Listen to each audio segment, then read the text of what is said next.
Shalom Abracha, que le bon Dieu vous protège, vous donne Abracha Vetzlacha, Beut Aguf Keneratson.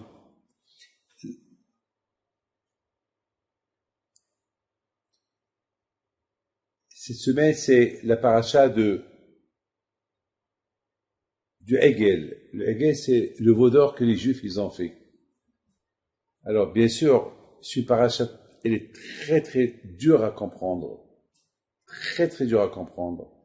Parce que on ne comprend pas comment est-ce possible que les bénis Israël, ils ont fait le veau d'or. C'est quelque chose incompréhensible. Avec tous les miracles qu'ils ont vus en Égypte, ils ont vu comment Akadosh Baruch Hu a libéré les bénis Israël de l'Égypte, les 10 plaies que Hachem a envoyées sur Paro, et comment ils sont sortis de l'Égypte, et que même Paro, il les a accompagnés en dehors de l'Égypte, et leur a dit, priez pour moi. Et en plus, lorsque ils ont pris le chemin pour aller au mont Sinaï, il s'est passé que ils arrivent à la mer Rouge et ils ne savaient pas quoi faire.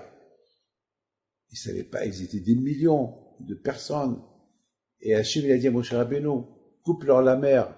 Et la mer, elle s'est coupée. Ils ont traversé la mer. Et il s'est passé que quelque chose de magnifique. Une fois qu'ils ont traversé la mer et ils sont arrivés de l'autre côté de la mer elle s'est renfermée sur les Égyptiens. Et après, ils ont vu que tous les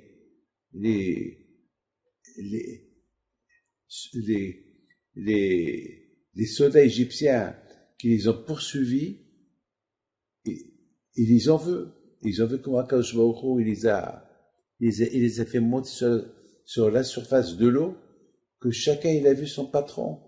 Là, ils étaient tranquilles, là, ils étaient libres, parce qu'ils avaient toujours peur. Peut-être nos patrons, ils vont venir nous récupérer. Là, ils ont vu les miracles. Après, ils ont reçu la Torah. Ils mangeaient la manne pendant le manger, il descendait du ciel. Ils avaient de l'eau quoi boire. C'est pas possible qu'ils ont fait le veau d'or. C'est pas possible. Hachem, lorsqu'il s'est dévoilé vers eux, il leur a dit, Anochi Hachem Elokecha, c'est moi votre Dieu, que je vous ai libéré de l'Égypte. C'est maintenant, vous avez plus de patron égyptien, c'est moi votre patron, à partir de maintenant.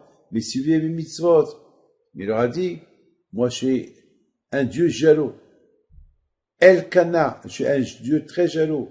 Je ne peux pas accepter que vous allez faire de l'idolâtrie. Je ne veux pas accepter que vous allez choisir un autre Dieu que moi.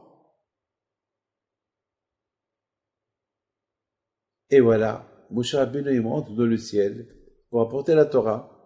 Il leur a dit après 40 jours je descends. Et malheureusement, Moshe Rabbeinu, il est descendu un peu plus tard.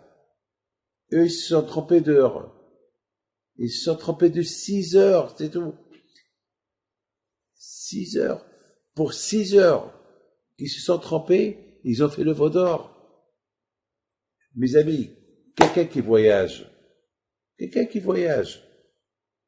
et il va à l'aéroport pour prendre l'avion, et l'avion il n'est pas encore là, il n'est pas encore arrivé d'une autre destination pour te prendre à ta destination. Beaucoup de fois ça arrive, on veut voyager et on est à la porte numéro 26 ou porte numéro 46, et l'avion qu'on doit prendre il n'est pas là, et parfois on attend 2 heures. Une fois moi j'ai attendu 7 heures pour que l'avion que je devais prendre, il a quitté là où il est venu, il a quitté que 7 heures plus tard. Donc moi j'ai pris l'avion 9 heures plus tard. Mais je suis resté à l'aéroport. Parce qu'à l'aéroport, on nous a dit il y a un retard, mais ils ont pas dit combien d'heures de retard. C'était un retard indéterminé. C'est écrit vol retardé, c'est tout. Et on a pris presque 9 heures plus tard. Alors là aussi, les Juifs, ils voient que Moshe Rabbeinu n'est pas arrivé, bah, qu'ils attendent. Comment ils ont fait le veau d'or? Et ils ont dit, viens, on va choisir un autre Dieu qui va... Et c'était des sorciers. Il y avait là-bas des Égyptiens qui se sont convertis au judaïsme, et eux, ils étaient des grands sorciers. Ils ont dit, bien, venez, on va faire un veau d'or, et avec la sorcellerie, il va nous guider pour aller là où on veut. Non, mais c'est contre la vie du bon Dieu. Tout cela pour quelques heures, comme Moshe Rabbeinu, il a attendu comment? C'est une question, mes amis, que si on réfléchit bien, elle n'a pas de réponse. Comment les Juifs, ils ont fait le veau d'or? Et ça a énervé le bon Dieu, d'une manière que Hachem, il voulait même les exterminer. C'est grave. C'est très grave. Mes amis, je voudrais simplement vous dire une chose. La réponse, elle est courte. Elle est très courte, la réponse. Il faut savoir une chose. Avant de juger ces Juifs qui ont fait le veau d'or dans le désert, il faut réfléchir un peu. Que nous aussi, on peut faire des bêtises comme ça. Beaucoup de fois, ça nous arrive à s'énerver. Beaucoup de fois, ça nous arrive à ne pas accepter certaines choses. Et beaucoup de fois, on dit, et pourquoi le bon Dieu a fait ça? Et pourquoi le bon Dieu a fait ça? Dans la vie, il faut savoir toujours accepter ce que Hachem y veut. C'est tout. Moshe Rabbeinu leur a dit que je monte au ciel pour apporter la Torah. Je vais rester là-bas 40 jours, 40 nuits. Eh ben, 40 jours et 40 nuits, c'est pas la peine de suivre à l'heure 40 jours et 40 nuits. À l'heure, c'est pas la peine de... Le fait qu'ils ont calculé 40 heures, ils ont calculé 40 jours et 40 nuits, ça veut dire que ils cherchent quelque chose.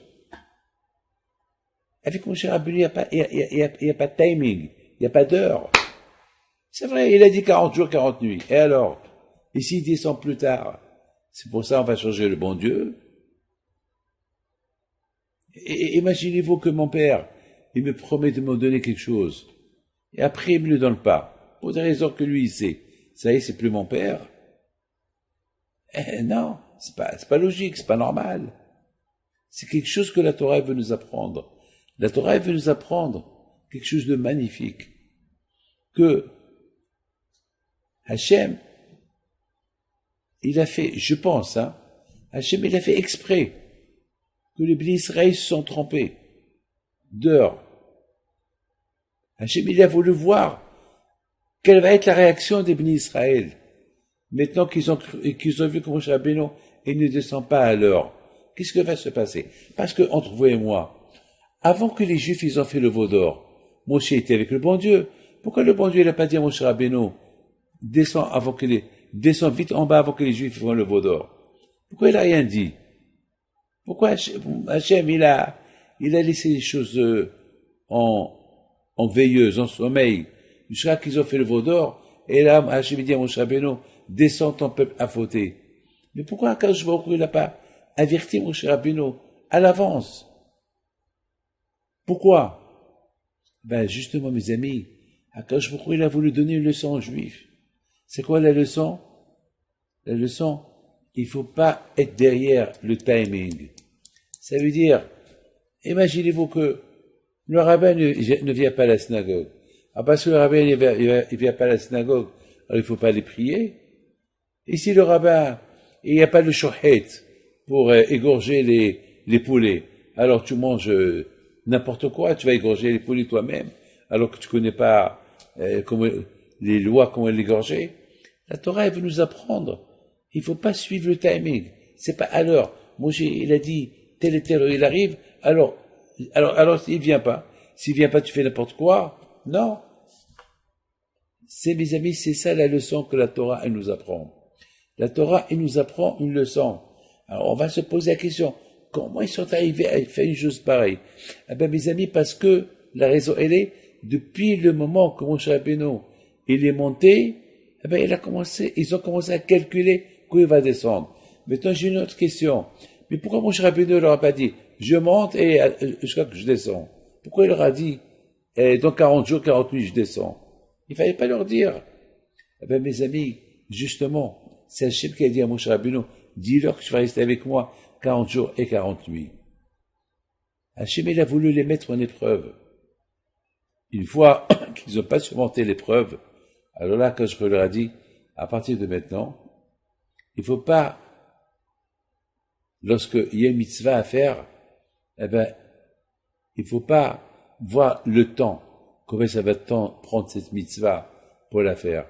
Tu l'as fait, le temps que ça dure. Le temps qu'il faut. C'est pas la peine d'être l'esclave du temps. On n'a pas le droit d'être l'esclave du temps. On va à la synagogue et chacun voit à l'heure à quelle heure se sauver de la synagogue. Non. Tu vas laisser pour prier au bon Dieu. Est-ce que le bon Dieu, il t'attend pas? Il t'attend pas. Beaucoup des fois, le bon Dieu, il est avec toi toute une vie, il t'attend. Il reste avec toi. Il te donne tout son temps pendant que tu dors. Il te surveille. Et pour ta panacée, tu surveilles. Lui, il te donne tout son temps. Et toi, tu donnes pas un peu de ton temps au moment que tu fais les mitzvot. C'est pas la peine de voir le temps, combien ça va durer. Il faut les faire bien. Jamais j'oublierai avec quelqu'un qui a accompagné sa femme au mikvé. Ça s'est passé à Paris. Il a pris sa femme au mikvé et il s'est passé que la pauvre, à l'intérieur du mikvé, il y avait là-bas beaucoup de femmes. Il y avait beaucoup de femmes, il fallait la queue. Chaque femme, elle rentre, et chaque femme, ça prenait 10 minutes, je sais pas, il y avait et lui, dehors, il attendait, ça a pris presque, je sais pas combien de temps ça a pris. Elle sort du mikvé, et il est tombé sur elle. Il a commencé à l'insulter. Il a commencé à la pauvre déjà. Elle, imaginez-vous les femmes qui sont, beaucoup de femmes au mikvé, ils sont un peu gênés déjà. La pauvre, quel sacrifice elle avait pour faire son mikvé, pour que son mari, il tombe sur elle comme ça. Elle avait de la peine, la pauvre. Elle avait de la peine. Non seulement qu'il l'a massacré, mais, mes amis, il l'a laissé dans la rue, il est parti. Bien sûr, ça a terminé avec un divorce. Entre-temps, lui, il a regretté tout ce qu'il a fait, mais elle voulait plus de lui. Tout ça pour le temps. Aujourd'hui, il pleure. Aujourd'hui, il pleure. Surtout aujourd'hui, il pleure parce que il a compris la bêtise qu'il a fait. Patience. Que le bon Dieu vous protège, vous donne Amen, et bonne journée.